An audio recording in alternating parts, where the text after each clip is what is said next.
Comment bien placer son bureau lorsqu'on a un TDAH?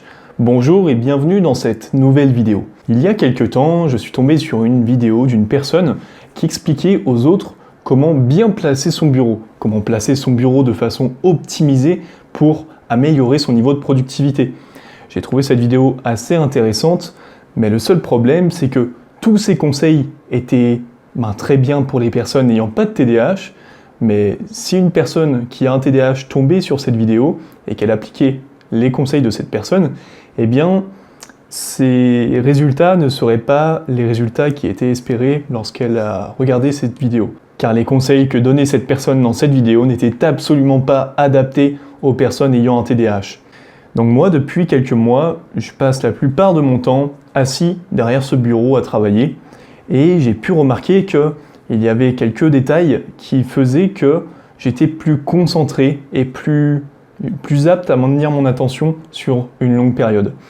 Et donc, j'ai appliqué ces quelques détails, on va dire, j'ai changé et j'ai amélioré le placement de mon bureau et j'ai remarqué que mon attention était beaucoup plus, je me laissais beaucoup moins distraire en fait.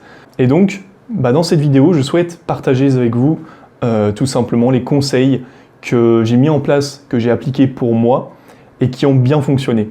Donc voilà, c'est parti. Le premier conseil à appliquer pour placer votre bureau de la meilleure façon qu'il soit est de ne surtout pas le placer face à une fenêtre. Je sais que tout le monde conseille de placer son bureau face à une fenêtre pour avoir un champ de vision, on va dire, assez large sur son environnement, etc. Mais personnellement, c'est absolument pas ce que je vous conseille, si vous avez un TDAH du moins. Pourquoi? Tout simplement parce que vous allez vous laisser distraire, vous allez être extrêmement distractible en permanence. Ce qui veut dire que par exemple, j'ai fait le test, pendant une longue période, j'ai laissé mon bureau face à une fenêtre et le truc c'est que à chaque fois qu'il y avait une voiture, un oiseau, un papillon ou je ne sais quelle chose qui se mettait à bouger devant moi, qui passait, et automatiquement j'étais déconcentré.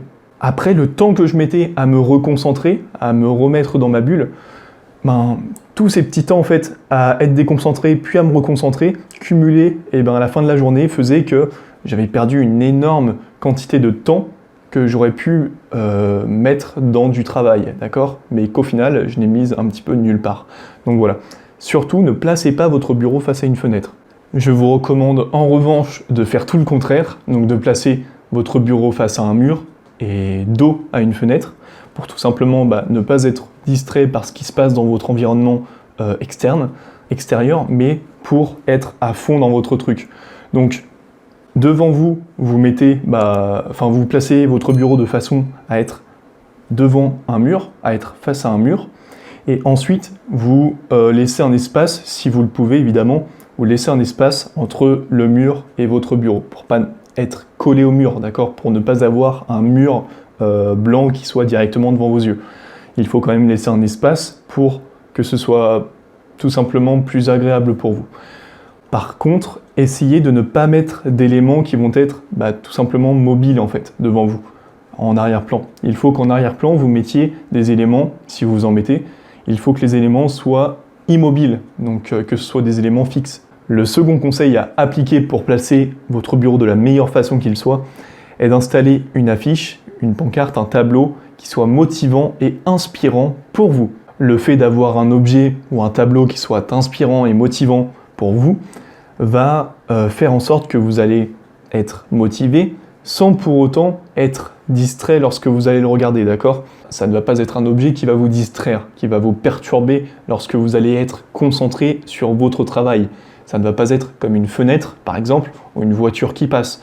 Là, c'est un élément fixe qui va tout simplement vous servir à vous inspirer, vous motiver pour être à fond dans votre travail. Voilà.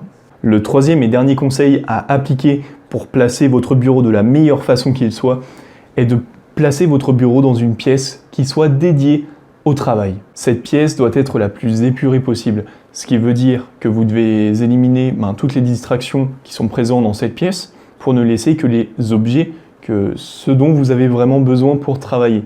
Le but, lorsqu'on a un TDAH, c'est de pouvoir se concentrer le plus longtemps possible sur la tâche à accomplir. Moins vous aurez d'objets susceptibles de vous distraire, plus votre niveau de productivité augmentera. Voilà, nous arrivons à la fin de cette vidéo. J'espère qu'elle a pu vous être utile, qu'elle vous a donné des idées pour améliorer le placement de votre bureau ou pour l'optimiser. Voilà, c'est une petite vidéo que j'avais envie de vous faire.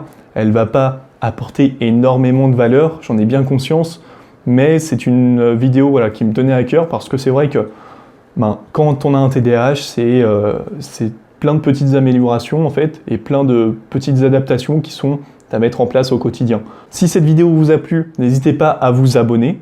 Je vous ai mis une seconde vidéo en lien dans la description qui va vous permettre de transformer vos idées en réels projets concrets. Ce qui veut dire que si vous avez tendance à procrastiner, n'hésitez pas à aller voir cette vidéo. Le lien se trouve dans la description, on se retrouve derrière.